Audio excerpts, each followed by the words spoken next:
actually, saber-toothed tiger is a misnomer. True tigers are members of the Panthera genus of cats, whereas true saber-toothed cats were of a different group of felids called the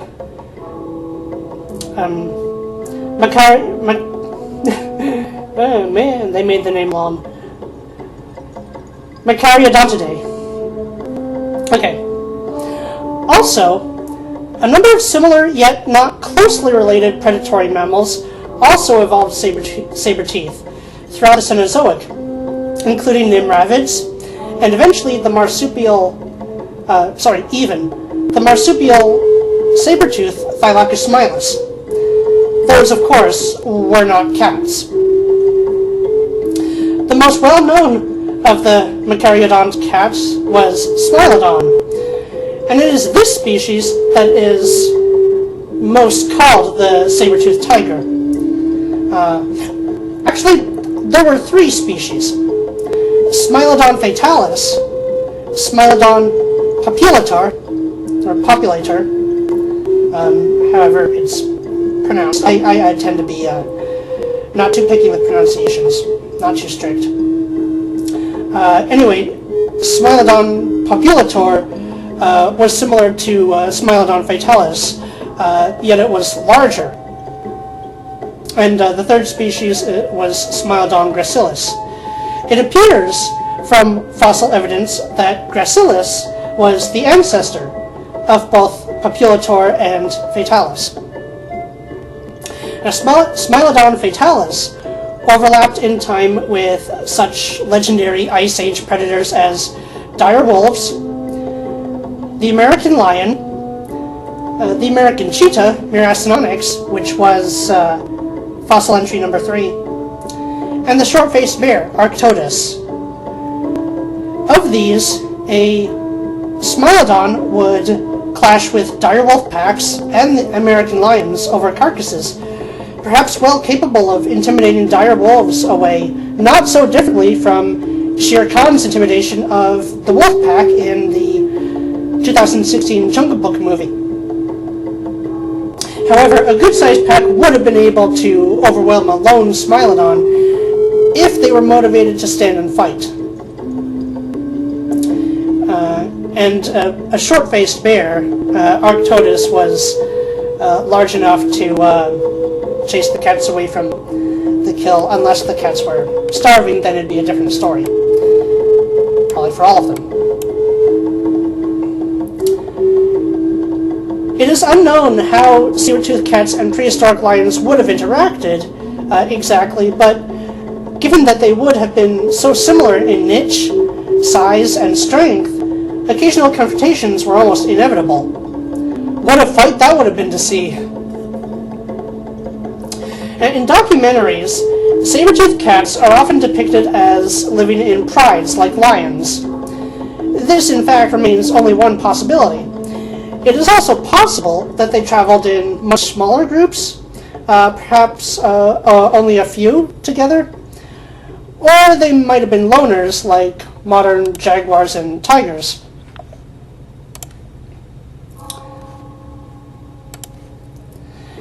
There is strong evidence, though, that they did live in packs, or prides. One is the not unusual discovery in the La Brea tar pits of the remains of several saber-toothed cats surrounding the skeleton of a single large prey animal.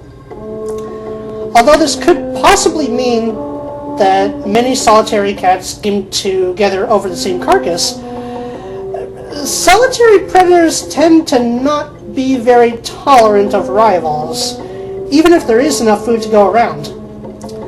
Also, many saber-toothed cat skeletons show healed injuries that would often disable the predator from hunting and would lead to just the cat starving to death if the cat was on its own.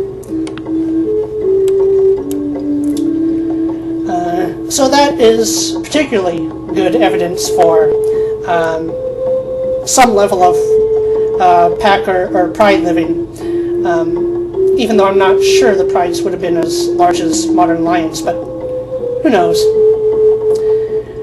It is also unknown as to what their color and patternings really were.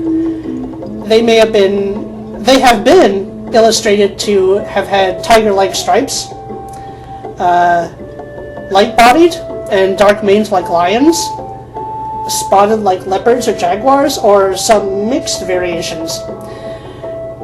My favorite, although probably not the coat that saber-toothed cats had, is the white tiger look, as the East Asian white tiger deity named Baihu in Chinese, Bak Ho in Vietnamese, again if I'm pronouncing it right, Baiko in Korean, and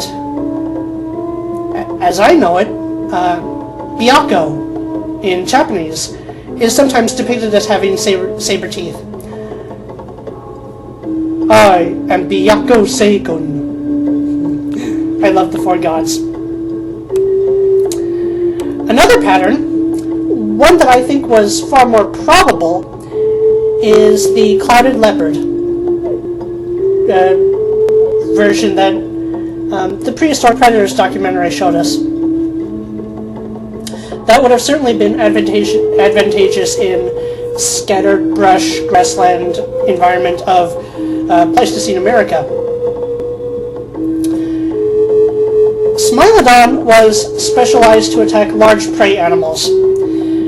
Their shape was similar to that of a lion or tiger, though even more robust, and the largest species would have much looked like a cross between a cat and a bear.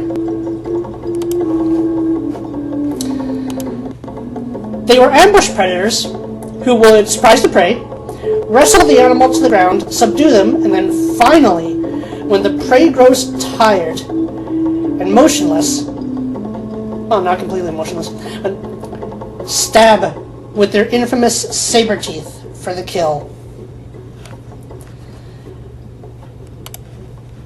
Yet the sabers themselves were relatively brittle, and would break if shaken roughly by struggling prey, though the smaller sabers of species such as Meganteradium, Dinofelis, and the scimitar-toothed cats like Homotherium were less vulnerable. It was hypothesized for a time that the saber teeth were used to attack the bellies of prey animals, but virtual and mechanical models of the way the cats have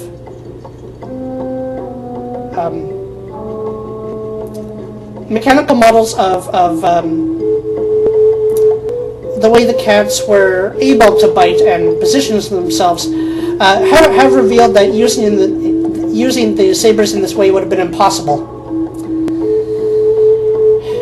The sabers of saber-toothed cats then were throat slicers.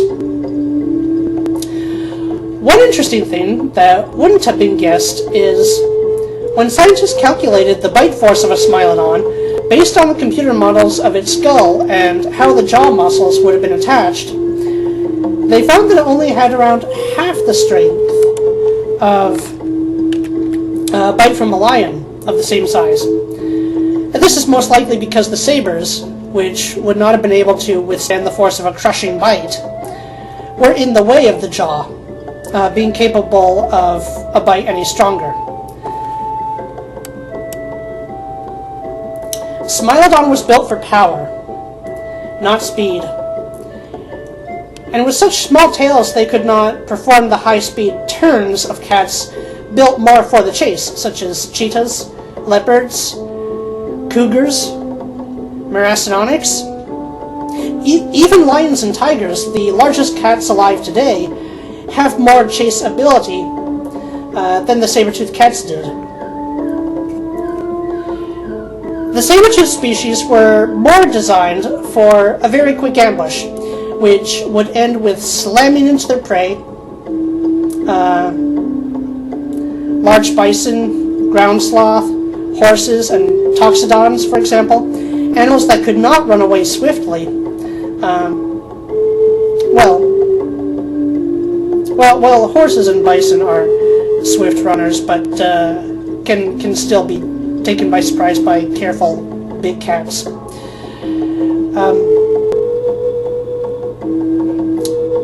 A single saber-toothed cat, and especially a pack, had a good chance of overpowering.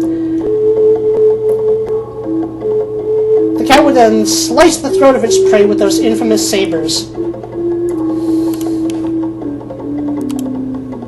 severing the carotid artery in the neck, leading to instant death.